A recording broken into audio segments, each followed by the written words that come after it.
ஹாய்ங்க, எல்லாம் எப்படி இருக்கீங்க? நல்லா இருப்பீங்கன்னு நம்புகிறேன். இன்றைக்கி வந்து ரெடிமேட் மாங்காய் தொக்கு, அதாவது நான் ஷார்ட்ஸ் கூட போட்டிருப்பேன். அது வந்து பச்சை மாங்காயை அப்படியே வந்து மிளகாத்தூள் போட்டு தாளித்து மட்டும் கொட்டுற மாதிரி. இது வந்து நம்ம எண்ணெய் ஊற்றி கடுகு போட்டு பெருங்காயத்தூள் போட்டு கருவேப்பிலை ஒரு 2 இனுக்கு போட்டு அதெல்லாம் வந்து நல்லெண்ணெய் தான் இதுக்கும். நல்லெண்ணெய் விட்டிங்கன்னா தான் எப்போவுமே ஊறுகாய் வந்து கெட்டும் போகாது, ரொம்ப நாள் நல்லாவும் இருக்கும். இது வினிகரே சேர்க்காம நான் எல்லாமே சொல்லிகிட்ருக்கேன். இதில் வந்து மிளகாத்தூள் நம்ம காரத்துக்கு தகுந்த மாதிரி. நான் வந்து ஒரு மாங்காய் தான், இந்த கிளிமூக்கு மாங்கான்னு சொல்லுவாங்கல்ல, அந்த மாங்காய் வெட்டி வச்சுருக்கேன். அதுக்கு வந்து 2 ஸ்பூன் மிளகாத்தூள் போட்டிருக்கேன், மஞ்சத்தூள் கொஞ்சம், தேவைன்னா பெருங்காயத்தூள். நம்ம வந்து வெந்தய பொடியெல்லாம் போட்டு செய்வோம்ல, அந்த பிக்கிள் வேறுங்க, அந்த ஊறுகாய் வேறு. இது வந்து இன்ஸ்டண்ட்டாக சும்மா செஞ்சு சாப்பிட்ற மாதிரி, வெறும் வாய்க்கும் சாப்பிட்லாம், தயிர் சாதத்துக்கும் சாப்பிட்லாம்.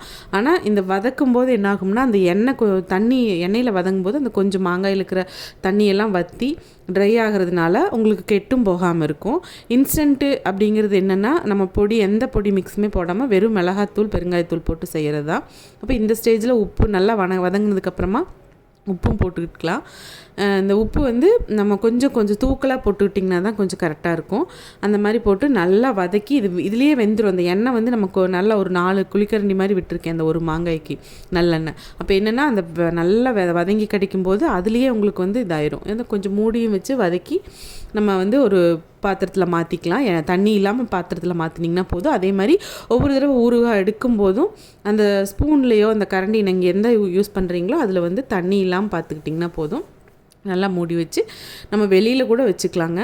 ரொம்பவே நல்லாயிருக்கும். அருமையான ஊறுகாய், தயிர் சாதம் உங்களுக்கு எது கூட சும்மா சாப்பிடணும்னு தோணுனா கூட சாப்பிட்லாம். ரொம்ப ஈஸியாக பண்ணிடலாங்க. ட்ரை பண்ணி பாருங்கள். எந்த பொடியும் வறுத்து சேர்க்காமல் ஈஸியாக செய்கிறது. இப்படிங்கிறதுக்குள்ளே செஞ்சிடலாம்னு சொல்லுவோம்ல, அந்த மாதிரியான ரெசிபி தான். ட்ரை பண்ணி பார்த்துட்டு எப்படி இருந்துச்சுன்னு சொல்லுங்கள். நம்ம சேனல் வந்து கண்டிப்பாக சப்ஸ்கிரைப் பண்ணுங்கள். உங்களோட சப்போர்ட் எனக்கு ரொம்ப முக்கியம். சப்ஸ்கிரைப் பண்ணிவிட்டு பெல் ஐக்கானை கிளிக் பண்ணிட்டு பார்க்குறதுக்கு மறக்காதீங்க. லைக் பண்ணுங்கள், கமெண்ட் பண்ணுங்கள், ஷேர் பண்ணுங்கள். நான் வந்து தயிர் சாதத்துக்கு வந்து ஒரு முறுக்கும் வச்சுக்கிட்டு இந்த ஊறுகாயும் வச்சு சாப்பிட்ருந்தேன். அதான் செம்மையாக இருக்கும். தயிர் சாதம்னா எனக்கு பிரியாணி, அரிசியும் பருப்பு சாதத்துக்கு அப்புறம் தயிர் சாதம் ரொம்ப பிடிச்ச ஐட்டம்ங்க. உங்களுக்கு எப்படின்னு சொல்லி எனக்கு கமெண்ட் பண்ணுங்கள். Thanks for வாட்சிங்க. டாட்டா.